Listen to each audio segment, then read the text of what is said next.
Welcome to Guess the Lines, week 13 and 10 questions. We are back. Duncan Dad will be with us shortly, but back from Arizona State from a wonderful Big 12 game, I like to say. Jake Riepma, welcome back to the program. And I got to say, how much did you enjoy Tempe, Arizona, by the way? Hey, great to be back, but it's been a college football season of traveling for me and going to some different stadiums. I had not been to Mountain America Stadium yet on the beautiful campus of Arizona State University, and I was ready to move out there, Trevor Harris. I mean, the weather, I will say, so my other college football trip this year was, well, I've had a couple, obviously Morgantown, West Virginia, Country Road.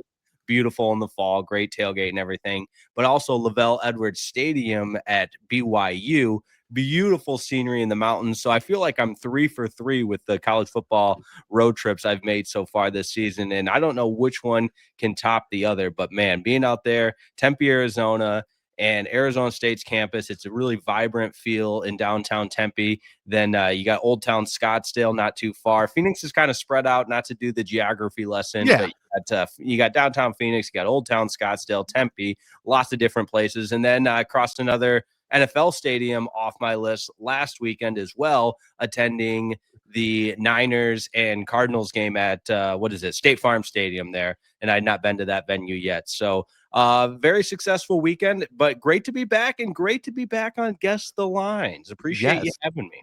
No problems. Duncan Dad will be with us shortly, but I will say this. I've done the weekend of doing the Arizona State game, which was ASU Washington, first when Herm Edwards just got fired. Oh, and they upset a number. I think Washington was number 13.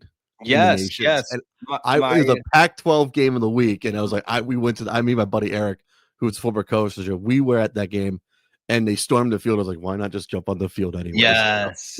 I was just gonna say my fiance and future brother-in-law stormed the field at that game as well. So you guys were on the same field at the same time. How about that? Yes, definitely. So I do enjoy that area the most. I think it's underrated. I will say that, because everyone's just like, oh, I love San Diego. We're like, no, the Phoenix weather during the fall into the wintertime is personally my favorite, and no one talks about it too much. So brutal in the summer, but it's a dry heat. They always tell you it's a dry heat, and I love me some Kenny Dillingham as well. Kenny Dillingham, I think sooner or later will be a head coach in the SEC sometime soon. I'll say that for sure. I don't know. He's a local. He went to Arizona State. He loves it. He says he's not leaving. I'm not leaving. Well, we will see, because money can talk anyways. Doesn't matter what it is. All right, Duncan Dad will be joining us shortly. He's got to do a few things, and we're going to start the questions without him anyways. So we're going to start with number 10. What's your concern level for the Buffalo Bills after losing to the Houston Texans on Thursday night, by the way, Jake? I don't think it's necessarily sound the alarms, because you look statistically at that Houston Texans defense, and I happen to be doing this morning for my Houston Texans report on the Houston Texans radio network. There's my shameless plug. But this is a defense that's first in yards allowed and second in points allowed per game, the Houston Texans defense. And they've, I don't want to say solved the formula for having a successful defense in the National Football League, but when you have edge rushers like Danielle Hunter and why am I blanking on the other one, the early draft pick? Will Anderson. Yeah, from Will Anderson.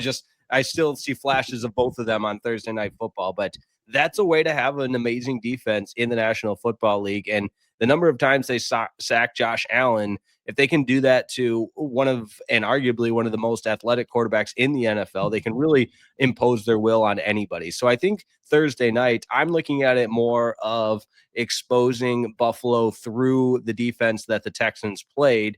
And that could have happened. I mean, it has happened to other teams. The Texans have no business being 6-5 if it wasn't for their defense. So Buffalo at 7-4. Are there some current concerns? Absolutely. You feel like the breakdowns that the offensive line went through, that's not great. Certainly not a recipe to win.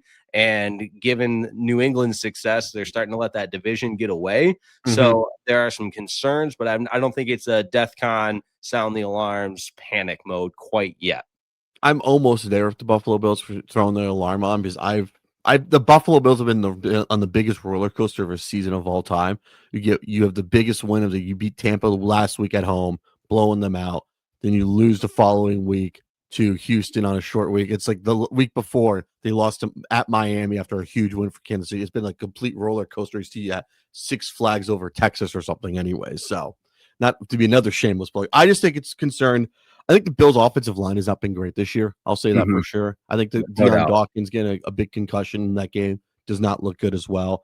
I just think that Josh Allen's been like, he's been trying to do everything, and they have not, the Bills have not given him everything he needs to, enough amount of tools and stuff. He doesn't have a big, great wide receiver. Keon Coleman's okay. He's not a stud. I just feel like they're undervaluing is like, oh, we can do what he can make anybody, like almost like what Tom Brady was in 06, making Jabbar Gaffney a number one wideout. And I think the division is already a lost cause. I think they have to find a way to get one of the five or the 6 seed, not being that 7 seed of a wild card. I'll say that for sure. I think that's my true concern for the Buffalo Bills, honestly. So that's how I see it. All right, number 9. How concerned are you about the Vikings and JJ McCarthy after losing to the Packers on Sunday at 1:00? Ooh, I am glad I'm not a Minnesota Viking fan. I'll say that. It's year one, sure. And if you're doing the mental gymnastics to try to make yourself feel better, Peyton Manning, year one, not very good. I'm certainly not suggesting that JJ McCarthy is going to become Peyton Manning, but there are some serious concerning issues with JJ McCarthy and Kevin O'Connell as the quarterback whisperer that he is. Maybe, and I mean, I don't know if yet at 4-7, you could probably call this season a lost cause for the Vikings, but you could also go ahead and say that Kevin O'Connell and that the rest of that Vikings offensive staff have their work cut out for them to try to solve JJ McCarthy. Otherwise, it's going to go down as one of the biggest gaffes and first round busts in recent memory, because it does not look good right now. And unfortunately, the way windows work, and it's your window to win, if you will. You're coming off a 14-2 season last year, and all the marbles against the Lions in that regular season game, and then you lose that one on the road, and then you lose in the first round of the playoffs, and you decide as an organization to put all of your eggs in the JJ McCarthy basket. And so far, with the limited data and sample size that we have, that's looking to be a terrible decision. I said this in our NFC North preview. I didn't trust the vibes of JJ McCarthy at all. I did, and I was like, I'm not trying to toot my own horn and say I was right. Trevor was right. I'm not trying to be Nick Wright or anything, or Colin Coward or anything. I just didn't have the vibes. It's like, are we sure this kid's good at all? Like, we were crowning him way too early. It's like, I don't really know if he can read the offense. Like, there's been a great Michigan quarterback since Tom Brady. Like, you can't even say it. Like, people said, like, oh, that's too much. Like, no, let's be honest here. It's like some quarterbacks aren't made for the NFL. Like, I saw Chad Henne when he played. Like, this dude ain't got it either out of Michigan either when he went to the pros. So that's a good point. At Michigan, he was asked to hand the ball off 40 times a game. He was never really asked to throw the ball downfield, to read a defense, go through his progressions, and do all of those necessary skill sets that a successful quarterback in the NFL has to do consistently, play in and play out. And he just wasn't asked to do that at Michigan. No, he wasn't. And it's like, I feel like we overvalued him. It was like, I remember people was like, oh, he'd be perfect for the Patriots at 3. It's like, no. I just see people just want to say, like, oh, he's a national championship quarterback, he'll be fine in the NFL. Like, not everyone could say that, and not everyone can make that quick transition anyway. So that's why. So it just feels like people are just trying to jump the gun. And plus, when you look at Vikings quarterbacks, it's like there hasn't been really many good ones drafted in the first round. Like Dante Culpepper, he had a sample size. He was all right. But he was made by Chris Carter and Randy Moss. After that, it's just like a show of who's anyways. So that's why I was just shocked anyways. And plus him giving up that bad safety during that in that game, I was like, oof, not looking good. I just think the moment was too big. First time at Lambeau. Just a lot for a rookie quarterback, because I know it's not his rookie year, but it's like it was a lot for him, I'll say. For sure. So that's how I see it. All right, number 8. Thoughts on Jameis Winston's performance of the New York Giants in the loss to the Detroit Lions, and follow up. You're a uniform guy, anyways. Where do you rank the Lions black unis and NFL black alternate uniforms of all time, by the way? All right, we'll table that because I have a lot of thoughts that might actually surprise some people on this one. But in terms of a surprising performance, this one ranks up there for me. And it was a get right spot for the Lions coming off a tough Sunday night loss to the Eagles. They're at home. It's a 1 o'clock game. And I said this on Locked On Lions all week. Like, you're in your routine, you're at home, you're the superior team. Now just go out and execute. And nothing could be further from the truth. And I give the Giants and that entire offensive staff a lot of credit. It started with the opening drive. They've got the long touchdown pass on the trick play. What's his name? The receiver. I'm going to be seeing him streaking in my nightmares open the entire day. Wendell Robinson. And he just continued to be the go-to guy for Jameis Winston. And Jameis Winston's always been able to chuck it around the yard and be a gunslinger, but it was obviously the interceptions. Even the one interception he threw, Harper just made a really good play on the ball. And then you mix in the trick play where Jameis Winston is a receiver and like stiff arms and breaks a tackle from Derek Barnes, who's an excellent linebacker in this league, and then high steps into the end zone. I was in a nightmare watching this game. And with the exception of Jahmyr Gibbs and Jake Bates, his clutch 59-yarder field goal in that game, there's really nothing you left that game feeling good about if you're the Detroit Lions. I mean, Jameis Winston had his way offensively. You really were one-dimensional on offense with being able to run the ball. Jahmyr Gibbs, Jared Goff, and Amon-Ra St. Brown look out of sync, and the loss of Sam Laporta is looming large because there's not that security blanket for Goff to go to. So as a Lions fan, I'm pretty much panicking and freaking out, sounding the alarms even after the win. But from Jameis Winston's perspective, and I guess if you're a Giants fan, you don't really have a lot to play for here this season, and you're in kind of that limbo mode with no head coach. But yesterday was probably really entertaining for you, and it was brutal to be a Lions fan. But I guess ultimately they get the dub. I was impressed by it. It's like, I know Jameis Winston's like, he's auditioning for a job anyways. I rather see Jameis Winston play than Russell Wilson, honestly, because I know Dart's out with concussion still. Yeah. He made the Giants look fun, like fun bad. You need that for the Giants. Yeah. They played like the team that had nothing to lose. They played loose, they played free, they opened up the playbook, and again, the Lions really didn't have an answer and never led in that game until the go-ahead touchdown in overtime.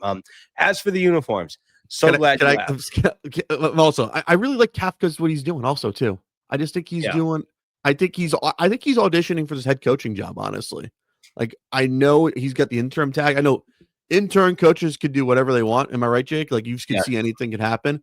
I just think he's going to try to like win the team over, and plus, he's a young offensive mind, and he's been blocked by many head coaching like interviews and OC jobs. I think the Giants. I think Duncan Dad said it a couple of weeks ago when Brian Daboll got fired. I wouldn't be surprised if Kafka kept his job. Black uniforms for the Lions. You guys have had 2, by the way. Yes. So we were talking about that on Locked On Lions last night, myself, Bradford Banta, and Natalie Kerwin. And I think these black uniforms are better than the ones in 2008. Sure. The helmet pops and everything. But I am such a big fan of the original and the traditional and the silver helmet with the Honolulu blue face mask, the Honolulu blue jersey, and the silver pants. Like, to me, that is the distinct look of the Detroit Lions. Not a lot of teams in all sports have Honolulu blue. It's such a unique shade of blue, and I'm a sucker for it, and I love it. And something about the black uniforms, some people love them, and that's great, and they look good, and the Motor City muscle, everything like that. Mix them in once or twice a season, fine. They're a good alternate, but I think they might be a little bit overhyped, Trevor Harris. Okay, so I have an image for everyone. So when I think of black uniforms for the Detroit Lions, I think of these bad boys, which you probably don't ever want to see again. I feel like I'm about to show you bad Lions memories of your youth anyways. Like, this is the ones I think of the whole time anyway. Yeah, that's the picture I showed on our Locked On Lions show as well. The exact same one. I mean, Calvin Johnson with the black visor for all of the audio only listeners right now. Yes. That's as badass as you can look in a football uniform. If the team was better, those uniforms would be great, but that was just an era in which the Lions were so bad. Yes. Oh, excuse me. You're good. Bless you. Like, I think whenever I see black uniforms for like a team that did it the first time, I was like, no. And I think of Thanksgiving 05 almost. with Michael Vick tearing up the Detroit Lions. Anyways, Yes. like these, I like to say, as I pull up the current one, anyways, for all the YouTube users, by the way, please enjoy the podcast, anyways, on youtube.com, anyways, hashtag Upper Bowl Podcast. I just think the current ones, I think they try to like do differently. I like the helmet. I think it's cool, anyways. It looks, I wish it was a map, but I'm fine with it anyway. So I can't go wrong with the Detroit Lions going back in the archives. It's like, let's try the black uniform again. The gray ones were cool anyways when you get the all gray, because I feel like you could do anything with that. And I personally like your Thanksgiving ones the most anyways. So I hated the all grays. Oh, that was my least favorite Lions look of all time. And then the Thanksgiving throwback ones are cool though. Definitely, for sure. All-time black uniforms, I think it's these current ones are up there, I'll say. I think they're cool. You see a lot more of them now. That's how I see it. Like, I think you're seeing more of them now because it's a cool jersey. It's like when the Eagles came out with their black uniform, it was cool anyways. It's like almost like a Raider jersey, almost like, oh, you have a black jersey. It's kind of like being a Raider fan almost. You know, yeah, it's stylish. You can wear it with anything. Like a black Detroit Lions jersey, you can wear like a nice black Detroit Lions Detroit Tigers hat, and you're good to go anyways. So that's how I see it. All right, number 7. Thoughts on Shedeur Sanders' first start as a QB for the Browns as they beat the Raiders. He was a stat for you. Browns rookie QBs in their first starts were 0-17, by the way. Yeah, I mean, ultimately, you give him credit for winning the game, and I mean, it helped having such a awful Raider team. Yeah, I was trying to think of the right word. Like this Raider team is so bad; they're just not even. I mean, they look incompetent out there. They fired Chip Kelly, and so I think it's more. Again, not to take anything away from Shedeur Sanders. I don't want Josina Anderson to come after me on Twitter if I don't sing Shedeur Sanders praises. You can come after me on Twitter, THarris18 on your underscore 18. Go for it. Fire away. But no, I mean, taking all of the hype and headlines and everything, hoopla and everything else that surrounds Shedeur Sanders, listen, is late round draft pick that got a win in his first start. Good for him. Good for him. He broke a Browns bad record anyways. Yeah. That Raider team is rugged. I think this is probably the worst Raider team we've seen in our lifetime. Can we say that, Jake? I think so. Yeah. They have nothing. There's nothing to be excited about there for the Raiders. And then, I just think the Browns need some luck, and they were like, they haven't had a win since they beat the Dolphins anyways. And it just shows that like the Browns are in a quarterback controversy, which is always good for Cleveland football, if you know what I mean. And it's good for the Browns. It's good. They won a game. Even like, you gotta take your win as a win. That's what I say for the Browns, anyways, because it's like you can only do so much, anyways. And I can't be mad at the Browns for trying to win anyways. So, all right. Number 6. I wish Duncan Dad was here because he'd been perfect for this one. Who's to blame for the Eagles offense sputtering after being up 21-0? You were probably watching this game, and I did not, because I'm going to be honest with you. I had to work like crazy this past weekend. I'm not trying to be this as a facetious or anything. I went to sleep. I'm not going to lie. I saw it was 21-0. I was like, cool. Then I saw like the loss. I was like, whatever. Anyways, what are your thoughts on this, by the way?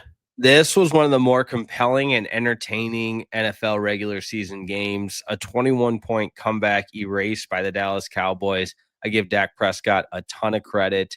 They didn't have it early, and to be able to galvanize the team and mount a 21-point comeback, again, I'm very curious what Duncan Dad would have to say on this one, because you could kind of feel it happening with each turn of, the momentum, whether it be Philly's offense sputtering or some of the big plays. George Pickens was really, really good once again. I think he had 9 catches, 146 yards, and a touchdown. CD with some concerning drops. That was a big discussion this morning on 105.3 The Fan. But you talk about what's to blame or who's to blame for the Eagles sputtering. I think collectively it's hard to pinpoint on one person, but there wasn't that fire after the first quarter. Like they literally felt like they took the foot off the gas, and you just can't do that in the NFL. I mean, a 3 touchdown lead is not insurmountable, especially as early as it was. And I think you can chalk it up to play calling. You can chalk it up to the inability to execute a lot of different things. But you got to credit the Cowboys defense that is much, much improved since the addition of Quinn Williams and Logan Wilson. So listen, I was watching it at a big outdoor venue with a giant jumbotron, and there was Eagles fans, Cowboys fans. Were there a lot of Eagles fans who made the trip down for this weekend, I'm guessing? Yeah, it seemed like it. I mean, I wasn't out in Arlington. I was in downtown Dallas, but there was a lot of Eagles fans at this particular place, and it was a fun environment. I'll put it that way. Especially fun to just be a bug on the wall and taking it all in. I will throw this in the blame as I think I saw this live in person. I saw this Tampa game. They were up 20. They were up big anyways. It was like 24-6, and they let Tampa back in the game. And I was like, okay, this is questionable, very, very questionable. Anyways, so I had concerns in the way back machine anyways, and they're up 21-0. And I saw what happened. It was like they just didn't. They took the foot off the grass. They went super conservative. Penalties killed them. Fumbles killed them. Yeah, and some mistakes on special teams, and before you know it, the Cowboys are right back in it and taking the lead. Yeah, and Aubrey missing field goals was crazy. I'll say that for sure. I rewatched it this morning, the condensed version. I was shocked by that anyway. So yeah, I mean, he made the one that matters, but yes, I would agree. Definitely. All right, what's your concern levels for the Eagles' next 6 games? They have the Bears on Black Friday, at the Chargers for Monday Night Football, home for the Raiders, at Washington on a Saturday, at the Bills, then end the season at Washington.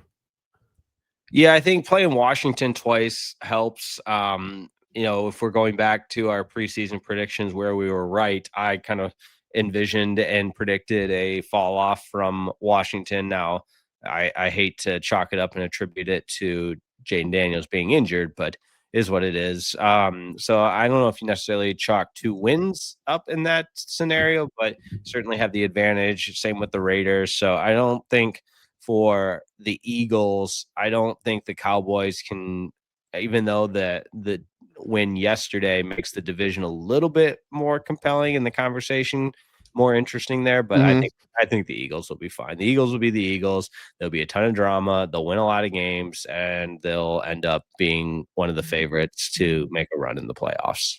I see Black Friday is an either-or game. Chargers Monday Night Football. I could see a letdown there if they beat Chicago.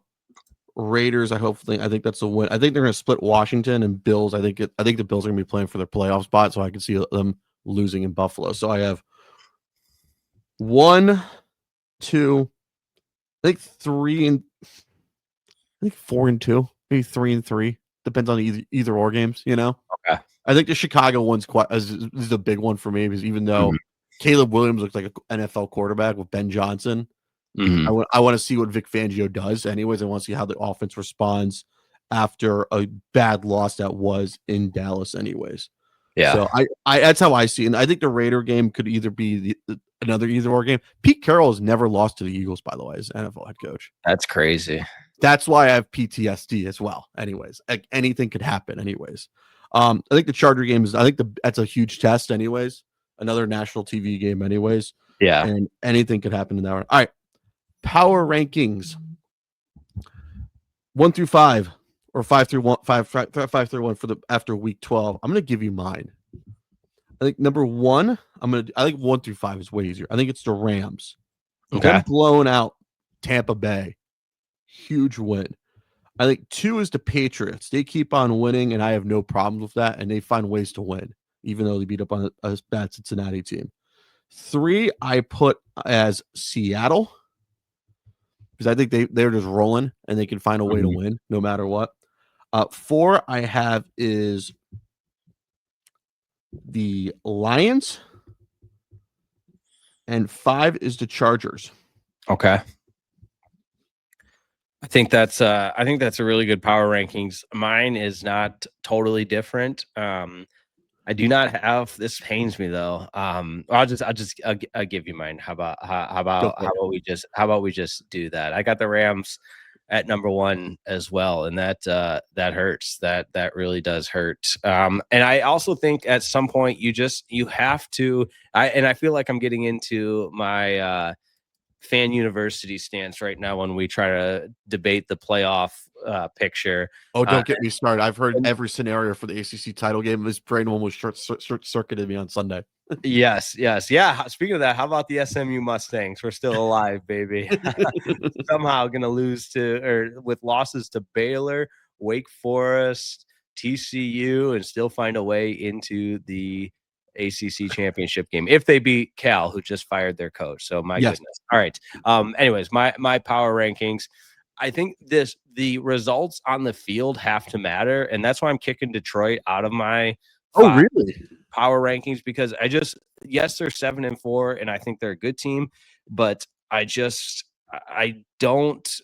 don't think with the games and the data that we have to go off of, they deserve a spot. So I've got Rams number 1. I've got Patriots number 2 at 10-2. Great mind. Yes. And then, although I'm kind of contradicting myself because I refuse to put the Bears in there, even though I'm with you too. I don't trust the Bears at all too, by the way. I still think the Bears are the third best team in the NFC North. So that's just a little one-off side right there. So Rams 1, Patriots 2, and then I got to go with the Colts 3 at 8-3, and the Broncos at 9-2. It pains me to put them in there, but there you go. And then I'll keep the Eagles in my in the top 5 at number 5, despite the loss. And people call me a homer. That's what I like to say. I call it how I see it. Exactly. I really don't trust Indy. That's just me. As I look at these standings, I don't trust Indy at all. This playoff, like in the standings at all. I really don't. I feel like that's like this year's version of the Minnesota Vikings with Sam Darnold. Yeah, like it's fool's gold. It's fake. That's how I feel about the Bears too. Also, I like this is super fake. I don't know if they could continue it at all. And that defense for the Bears is brutal. I like to say. Do you not buy as we continue to talk? Who do you least trust more, the Packers or the 49ers or the Buccaneers right now? Least trust? Oh man. I think some of it for me is depends on health. The 49ers are so banged up, and they were last year as well. And I can't help but be reminded of how promising of a season it was for my Lions last year, but ultimately being as banged up as they were, that won out. And so for that reason, I kind of have the PTSD and can see that same thing happening to the 49ers, as much as it might pain me to say that, because I don't think it's necessarily fair, but it's the reality. It's just the way it is. Yeah, I tell you that. I don't trust the Packers. I really don't. I just think that's a house of cards. Yeah. I feel Tampa's also a house of cards too, I feel. Yeah, Packers are so interesting because they have some of the worst losses. Yeah, and a tie. Right. And you're looking at that, and I guess the Browns one was on the road, but the Panthers, and maybe the Panthers are better than we thought. We'll see them on Monday Night Football tonight, but the Packers to me are also, but they have some really good wins. And I know it was a long time ago, and we do this in college football, so we might as well do it in the NFL. Like, we just negate September games because they were so long ago and say it's a different team now, which it is in some capacity. But at the same time, the last time the Lions and Packers were on a field together, the Packers were much, much better. And we won't have to wait long, though, with that game set for Thanksgiving. Looking forward to that one. I will say this to you. I enjoy a nice Packer-Lion Thanksgiving game. I really do. I think it's Americana and also perfect for Thanksgiving football anyways. So that's me. All right. Speaking of Thanksgiving football, what's your favorite Thanksgiving NFL game that comes to your mind first? You have this every year. I get this maybe once every 10 years at least.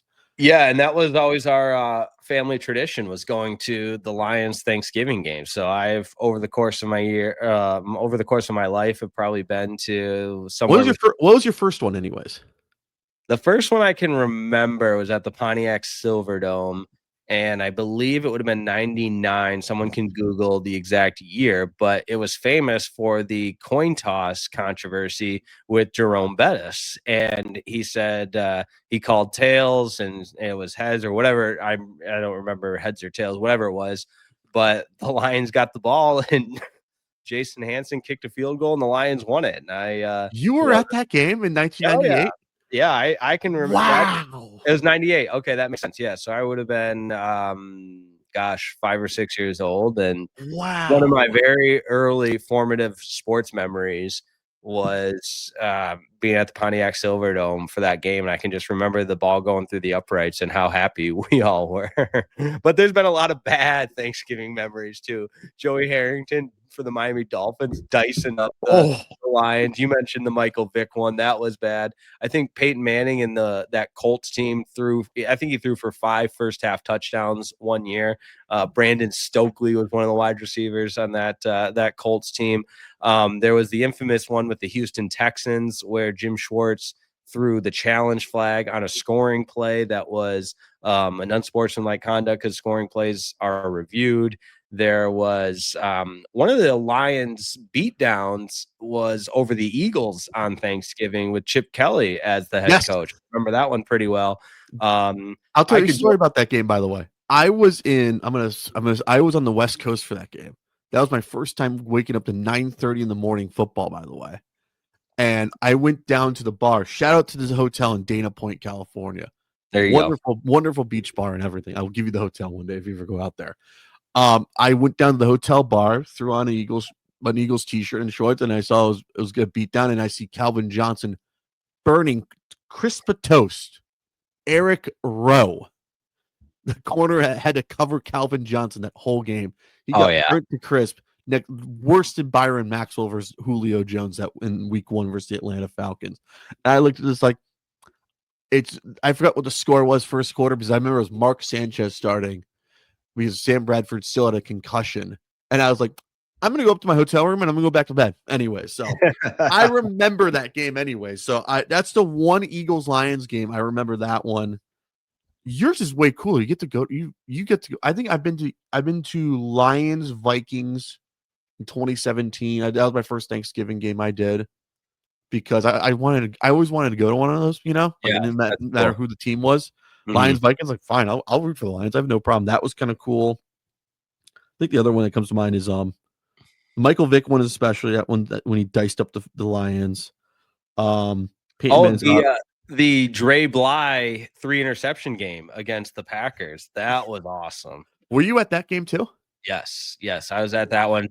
We really did go every year until everyone grew up and moved and but not to nerd out and get too no, you're allowed to on this. So this is your moment, by the way. Yeah, life story and get to know Jake Riepma here. But my father was a head football coach at Northwood University, a Division II school, and it was kind of a win-win because the Division II season ends the week before Thanksgiving. So if you made the playoffs, you're playing somewhere, and if you didn't, okay, we're going to the Lions game. So there was the whatever Thanksgiving that's how much of a football family we were. Whatever Thanksgiving we didn't go to the Lions game, it's because my dad's team was playing in the playoffs somewhere, and we were at that one. So there you go, a little Thanksgiving history. That's why it's my favorite holiday. I think Thanksgiving's the best holiday. It's football, it's family, it's fellowship, and without all of the different, you don't have to get gifts for anybody. Not that I don't love getting gifts for everybody, but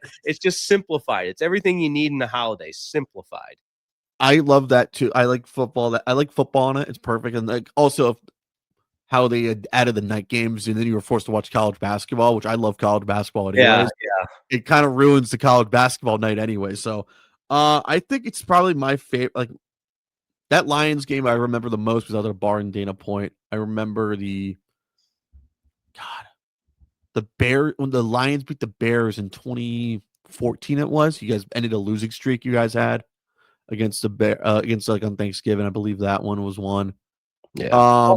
And I can't believe I haven't said this yet to jump in. My first time on the Detroit Lions radio network of the broadcast was on Thanksgiving, filling in for one Jim Costa, which was a lot of fun.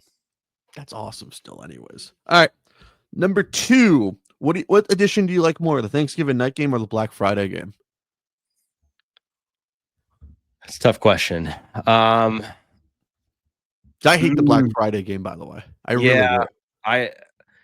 The only thing that saves it is my favorite broadcast crew is the Amazon Prime crew, and the pregame show, the postgame, and I love Herbstreit and Al Michaels, even though he may have lost his fastball a little bit.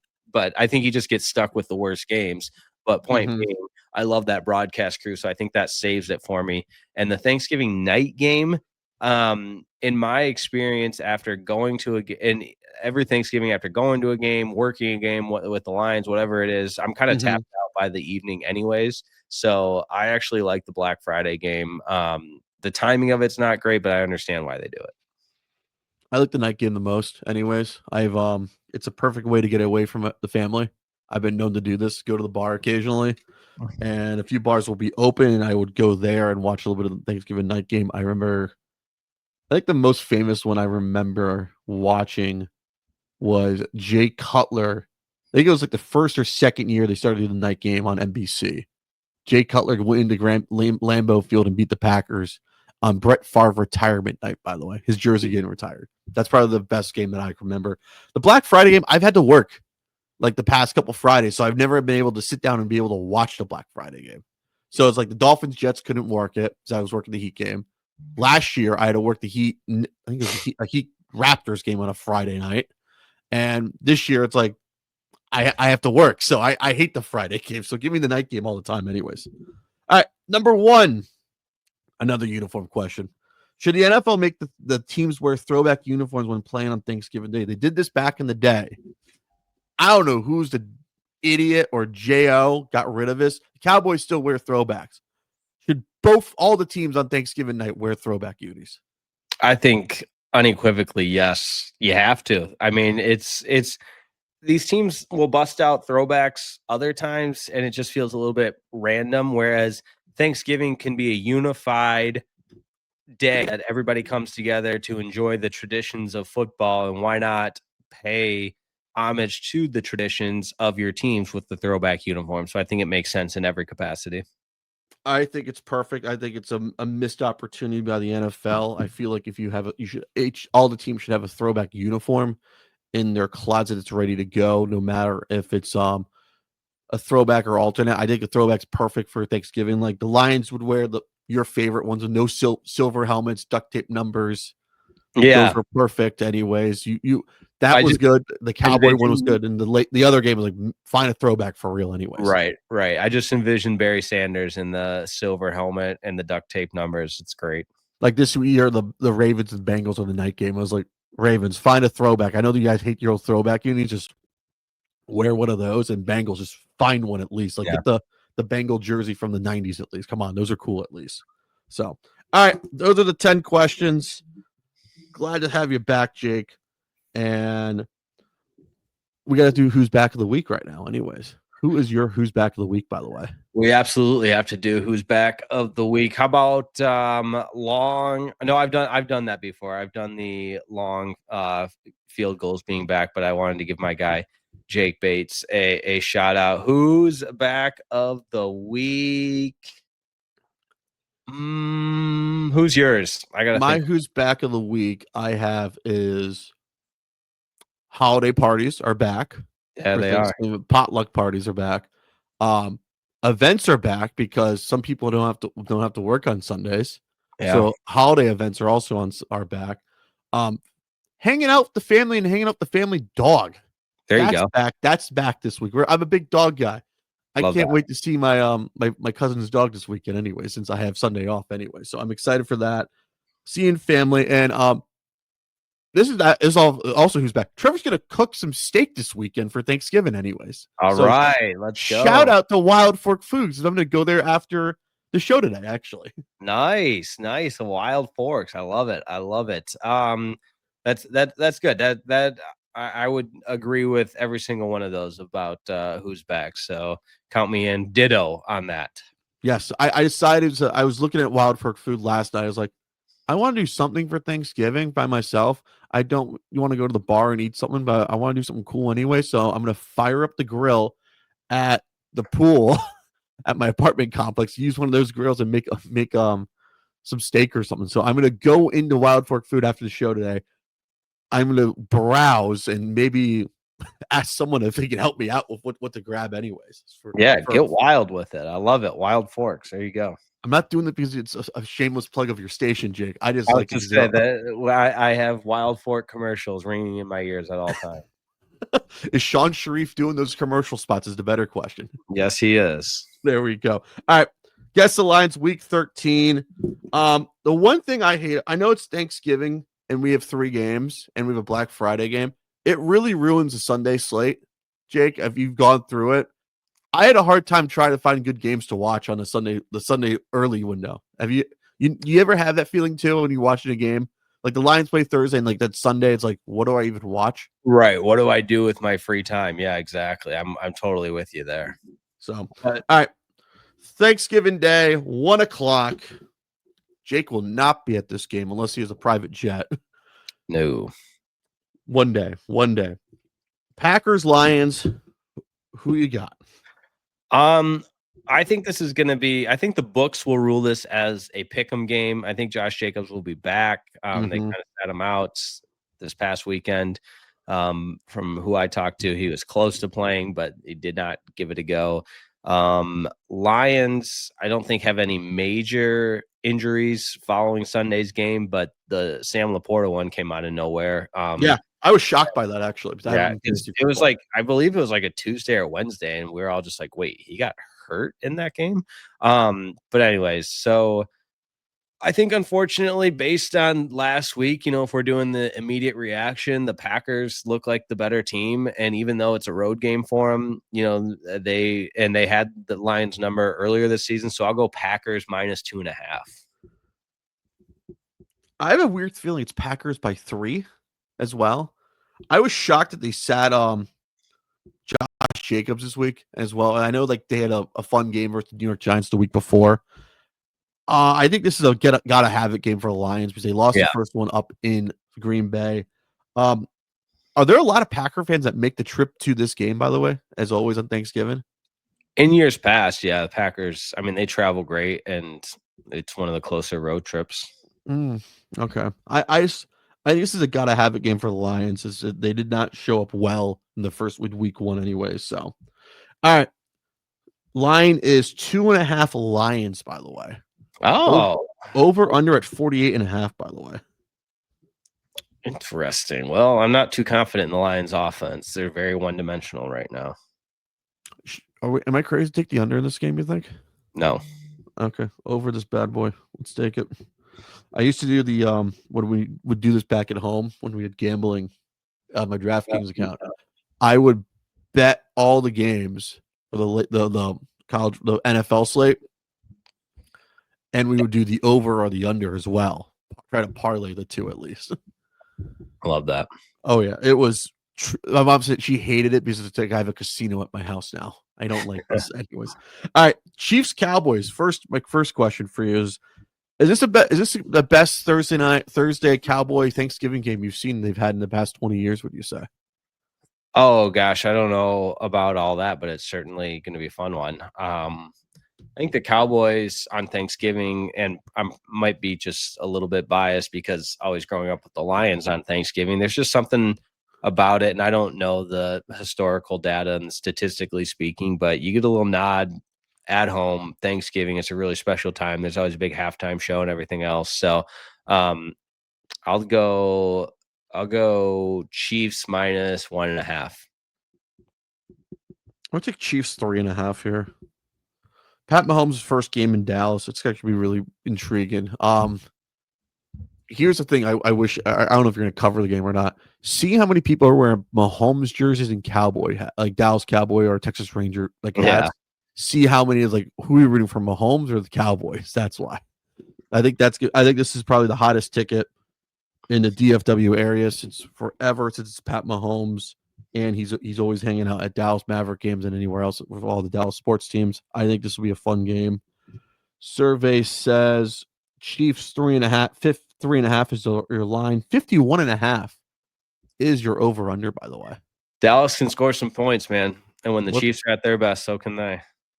I think it'll be a fun game. I will say this: I will be producing Miami Hurricanes at BYU in basketball, so this game will be on a monitor. By the way, with no sound. So I would not begin like, I don't know, Jim. Oh, Jim, I I don't know, Jim. All right, late game. Ravens, Bengals. I think Joe Burrow's playing. We could. Yes, I'm not 100% sure. Obviously, he was close this past weekend, but the thing with the Ravens, and again, this is turning into the episode where we all just compliment ourselves and say that we were always right.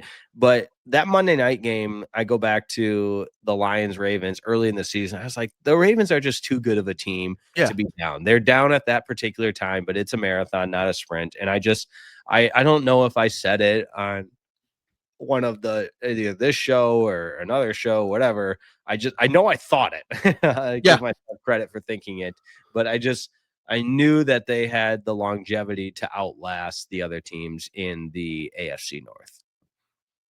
I think the Ravens are like the new, or not like the Patriots. They always start slow, like the 2-2 starts, like the John Harbaugh, like it's apple picking season. Don't worry about it. I think the Ravens are on a heater right now. And I think the Bengals are in the wrong spot. Joe Burrow coming back. I don't think Burrow's going to save the season. Follow-up question. How are we going to get Joe Burrow out of the city of Cincinnati? You know what? I struggle with that because yes, he got the Bengals to the Super Bowl, and it's hard to get back, but I feel like Joe Burrow somehow, some way, and the numbers back it up. And again, this is not me trying to lecture anybody, and everybody's entitled to their own opinion, but I feel like Cincinnati gets the worst rap because of the cheap ownership, because of the poor facilities, and because they've just always done things wrong as an organization. Now, I say all that and then go back to the year they made the Super Bowl, and winning cures all. I understand that everybody's happy when you're winning, but it's still like the Bengals fan base, when they have a team to root for, I just feel like that's good for the NFL. It's a passionate fan base. They pack the house, they travel well, and so I would caution. Well, I guess it doesn't really matter. I don't know what I'm saying. That's really good take on a podcast. But I want to see Joe Burrow succeed in Cincinnati because they've been so close, and I don't think they're close right now. But I also don't think it's as simple as, oh, poor Joe Burrow, he's the victim here. Let's ship him off somewhere else. I just think it's the ownership. I just feel like they try, but they don't try. They're not going full in all trying, you know? Yeah. Like I've seen reports of them they were selling TVs or like they're holding stuff back and like how they don't like let Bengals players get all the merch, you know? Yeah. It shows like they just want to keep everything for themselves. I think Mike Brown is an awful owner and stuff. Yeah. If he was anywhere else, he'd be so much cooler, you know? If he was like pick a team like the Vikings, that's the place I want to ship him off to, honestly. Not me. I don't want him in the NFC. I know that's the thing. You would hate it, but I was like, ship him to the Vikings at least. We already have enough good teams in the North. We don't need the Vikings getting good again. Or I don't want to ship to the Giants because they have a quarterback, or the Jets, you know, either one, and then he's on the Boomer Esiason track almost. Just like it'd be way cooler, like his gravitas almost. It'd be perfect. All right, I would say 6.5 for the Ravens. By the way, I'll go 4.5. I just think the Ravens are on a heater, and the Bengals are just. You got injured at the worst time almost. Also, like week 2 against the Jaguars, just stinks. Anyways, 7 Ravens is your line. 51.5 is your total. If you wanted to bet the over or the under. Last time we had the game between these two teams, it was a fire fest, anyways, of just. Yeah. So I don't know if we're gonna have that, but if we do, awesome. If we don't, bummer. You know. All right, Black Friday. I hate this 3 p.m. start, by the way. I really do. Just make it a 4 o'clock game, you know, or you should do, just make it a Saturday game. But I know Saturday you leave it for college football, anyways. Bears Eagles 3 o'clock. Jalen Hurts versus Caleb Williams. Ben Johnson versus Nick Sirianni. Eagles had an awful loss, blowing a 21-point lead to the Cowboys. Bears, who did they beat? This past Sunday? Yeah. Steelers. They beat the Steelers with no Aaron of Aaron Rodgers. That's right. I was bummed about that game, by the way. When Aaron Rodgers was inactive, I was like, I'm bummed. I'm not going to watch this game. Yeah. Bears, Eagles, 3:00. Caleb Williams, first time to Philly. Give me the Eagles by 3. I'll go Eagles 5.5. Eagles by 7. 44.5 is your over and your under right now. I don't trust the Eagles in the spot anyways. They've gone to 4-game losing streak. They had a 4-game winning streak to start the season. They lost 2 games in a row. They won 4 games in a row, and are they going to lose 2 in a row? I don't know. Last time they did this, it was early in the season. Then they figured it out. Then the bye hit. All right. I have a lot of Yikesies games blows. Do you agree with any of these games, by the way? Yeah. There's probably some games that aren't worth watching at this point. Yes. This is what I'm gonna do. I'm gonna request a local blackout for Saints and Dolphins. That's tough. That is a tough one. That is Sunday? That is on Sunday at 1:00. Tyler Shuck versus Tua Tagovailoa. I'm gonna say Dolphins by 1. Dolphins at home? Dolphins are home, yes. I'll go Dolphins 4.5. I think I saw tickets for $30, by the way. Oh, brutal. Dolphins by 6, by the way, is your line. 42, 41.5 is your total. Yikes. I don't want to touch that game. Not even with Archleister's money or Terrorizier's gambling money either. So, all right, Falcons, Jets. I'm not going to watch this one. I should request a local blackout as well. Kirk Cousins versus Tyrod or Justin Fields. Falcons should fire everybody, right? Yeah, it's time. It didn't work out. Clean house. Was that a good job? If they fire everybody, is that a good job to have, the Falcons gig? There's only 32 of them, Trevor. That is true. Give me the Jets by 1. I'm gonna take Aaron Glenn here. I'll say Jets minus 2.5. I can't trust the Falcons, even though they won last week. Anyways, 2.5 point favorite for the Falcons. By the way, wow, 39.5 is your over under. Gross. Speaking of more gross, Jags Titans. By the way. Cam Ward finally got a 1. They won. I think they won last week, by the way, the Titans, I believe. I don't think they did. I'm totally blanking. Jags and Titans. Jags beat the Cardinals. Titans lost to the Seahawks. This is how bad it was. Yeah. No, all good. You had to put me in concussion protocol, Jake. You may have to. Right. Get him in the blue tent. Get the blue tent. Get the sunglasses. You'll be good. I'll be good. I'll say Titans minus 1.5. Give me the Jags by 1. It's a gross game in Nashville. This 6.5 for the Jags, by the way. Over under is 42.5, by the way. Gross. Rams Panthers. Do we like this game at all? Did I put it in the wrong spot at least? Maybe it could be interesting. We'll see what the Panthers do tonight, but we'll move that right now. We'll move it. Yeah. Cardinals Bucks 1:00. I don't want to watch this game either. No, Bucks minus. Well, Baker's probably going to be out after straining his shoulder, so I'll still say Bridgewater. Yeah, Bucks minus 1.5. Give me Jacoby Brissett in the Cardinals. I think the Cardinals are favored by 2 here. On Simeon Rice for Ring of Honor night, by the way. I remember Simeon Rice. He was awesome. I did too. I forget he played for the Cardinals of all teams. Bucks are a 2.5 point favorite here. 45.5 is your over and your under.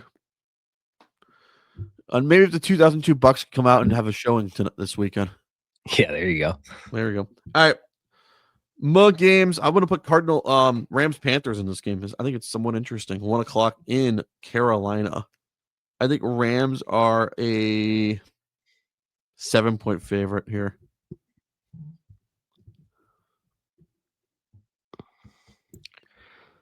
Yeah. I'll go 5.5. We're both wrong, by the way. 10 points. Wow. 45.5 is your over-under. Wow. I think the Panthers could make some noise and cover this game, I feel. Yeah. Yeah, I think so. Bryce Young does not look horrible or wrecked yet, Right. Even though he has his moments, he's not terrible this year. Right. That's all I can say. All right. Also continue. 49ers Browns, by the way. I put this in this spot because it's Shedeur Sanders. He's starting versus Brock Purdy, Mm-hmm. I like. Oh yeah, also Jim Schwartz owns Kyle Shanahan too. By the way, I don't know if you saw that.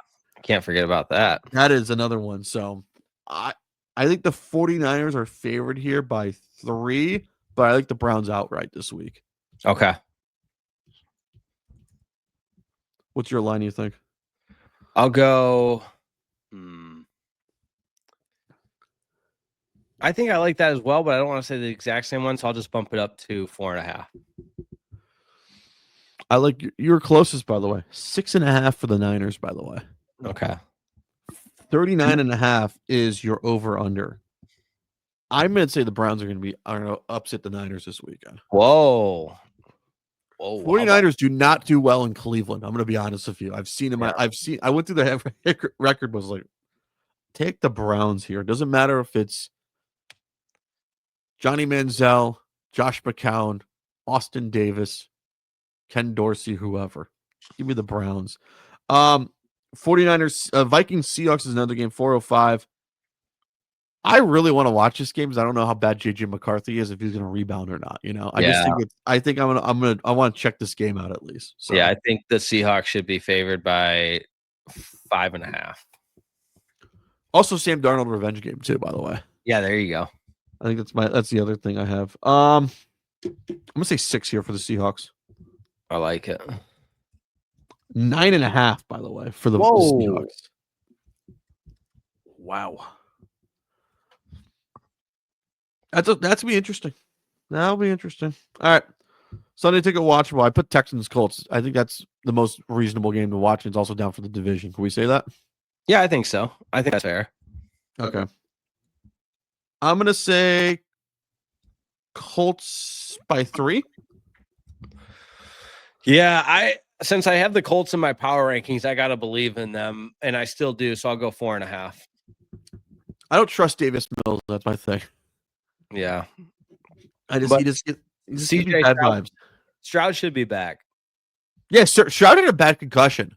If he's out this many weeks, I'm saying he should. They expect him to clear concussion protocol today and then be ready to go for the weekend. There we go. I'll give props to the Texans doctors. They didn't rush him back like some other teams do. So right. I'm gonna give him a round of applause. 4.5. You were on the dot, by the way, Jake. Good. All right, I nailed it. You nailed it. 44.5 is your total, by the way. All right, CBS doubleheader. Raiders Chargers is the other late game, by the way. And this is on CBS. Chargers 8.5. Can I say 12? I mean, I think that's a lot in an NFL game, but you might be right. I have a weird. I was just off. Jake. 11? 10. No. You're closest. 40.5 is your total. This feels like a blowout. And I'm not going to watch. I am not going to watch a single second of it. Bills Steelers is the main game. Bills are a must-win. Steelers, I don't know if Aaron Rodgers will be playing because of a wrist injury. Two fun fan bases, I'll say. Bills fans I love. Anyways, I don't know. I think the Bills fans are the wholesome fan base, and Steeler fans are their own animal. Give me the Bills by 3.5 in a bounce-back game, by the way. I think this is going to be Bills -1.5. I nailed that on the dot, by the way. Let's go. Let's go. Love it. I look. When you said 1.5, I was like, all right, let me look. 3.5, 47.5 for your points. Sunday night. Can we flex this game? Who is it? Broncos, Washington. Oh, yeah. What game would you flex, by the way? I haven't done this conversation with anybody in a while. What game would you flex, by the way? I'd go Seahawks Vikings just because that's, like you said, Sam Darnold revenge game. I would go. Am I crazy to say Rams Panthers? No, not at all. I think that would have been at least a decent game, at least. But I know Carolina has no appeal to the national audience. Right. I just thought like Bryce Young versus Matt Stafford, and plus Stafford's kind of box office right now. Yep. He could be your MVP. Exactly. Give me Broncos by 12. This Washington team stinks, by the way. They do. I don't think it's gonna be that crazy though. So I'll go Broncos 7.5. You won 6.5. All right. Monday night. This is actually a decent game. Just a fun, bad teams, especially the Giants versus the Patriots. If it's Jackson Dart versus Drake May, I'm entertained by it. So yeah, for sure. I think Dart will be back. Yeah. Give me Patriots by 6. I'll go. Giants look good, man. It sucked, but it sucked enduring that. I'll go 4.5. 4.5. 7.5 is your line. 46.5 is your over under. Those are Guest Alliance Thanksgiving edition. Jake, what are your plans for Thanksgiving, if you don't mind me asking? They're not too exciting. I wish they were more exciting, but work. I'll have a Locked On Lions post-game show on Thursday. Hosting a couple of shows on 105.3 The Fan. Let's go. Yeah, you gotta love it. Fan University Saturday morning, and my normal sports updates on the Texas State Network. So I gotta ask your thoughts on the college football playoff right now. It's going to be fun. That's the big thing, and it always is. And when it gets to be this time of year, college football is and will always be my favorite sport. Mm-hmm. But the Michigan-Ohio State game is going to be a blast this weekend. I'll have the Lockdown Wolverines post-game show after that one. The way it's all playing out in the ACC, obviously the local story for me, and with SMU, for both of us. Yeah, exactly. We've had Rhett Lashley on our show a couple times. He's awesome. Texas Tech just needs to win at West Virginia, which should be no problem to get to the Big 12 championship. So some local flavor there for us as well in Arlington. And the SEC is always going to SEC. And if Texas beats Texas A&M, you're going to have Longhorn fans telling you that despite the 3 losses, they're one of the best 12 teams in college football, so they should be in the playoffs, and it's going to be chaos. And the last fun, compelling story, the University of North Texas Mean Green, it is a crime that they are not the highest ranked group of 5 right now. Drew Messmaker has been absolutely elite at the quarterback position. You could make the case he's one of the best quarterbacks in all of college football. And Eric Morris, who is also on Fan University, has been exceptional, one of the hottest names in coaching right now. So all that to say, I'm going to watch a lot of football over the course of Thanksgiving and work a lot and find some time to eat some in there as well. I got to ask, are you cooking anything? I gotta ask. We don't do food takes on here. What do you bring? Are you going to Wild Park to grab turkey or not? I would normally, but it's just me in Dallas, so I know that's gonna sound sad, and it's a cloudy. You're in my book too. Anyways, right? You just I'll make some food for one, but not the whole spread. Okay. College football's be entertaining. I'm excited for this Pitt Miami game. I think it's the winner goes to the ACT title. Loser goes home for a week. I think Miami is just entertaining right now. Yeah. I would love to see a rematch of SMU Miami in the title game, and that is very likely if Miami wins. I believe because there's so many tie-breaking scenarios. I think for Miami, doesn't Virginia Tech have to beat Virginia? Yes. For Miami, and SMU is fortunate enough that they're in no matter what. It's just a matter of who they're playing. Yeah. So Miami needs to beat Pittsburgh. Yeah. Now we need Virginia Tech to beat Virginia. So we could get Miami SMU round 2 for the ACC title game. I think that's entertaining. I got to ask Lane Kiffin for you. Where do you think he's going to go? Do you think it's LSU? It's starting to look like that the more and more I read, which is a bummer because I was on the Lane train for the last however many years at Ole Miss for FAU. The documentary was awesome. Yeah. It's compelling stuff, seeing how he's really reinvented himself. And it just feels like you got a good thing going at Ole Miss, man. The grass isn't always greener.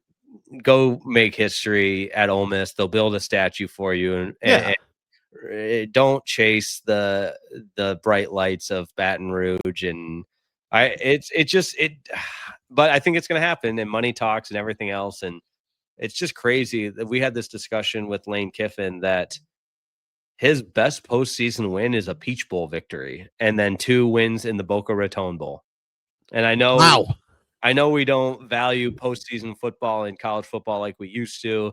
And now it's all about the playoffs and everything else. But it just, Lane Kiffin became the hottest thing coaching, despite there not being the factual evidence to back it up in a lot of cases. But like I said, I've been on the Lane train for a long time before it was ever this crazy. But I think he ends up at LSU. I hate to see. I like him at Ole Miss, anyways. Even though I kind of liked him at Tennessee back in the day. Anyways, I was on the original Lane train, and I got off it when he went to Alabama. Anyways, like whatever. I've had enough. Yeah. Jake, enjoy your holiday. We'll talk. We'll see you next week. How about that? All right, sounds good. Always a pleasure to be on the Upper Bowl podcast. See you next time. Peace.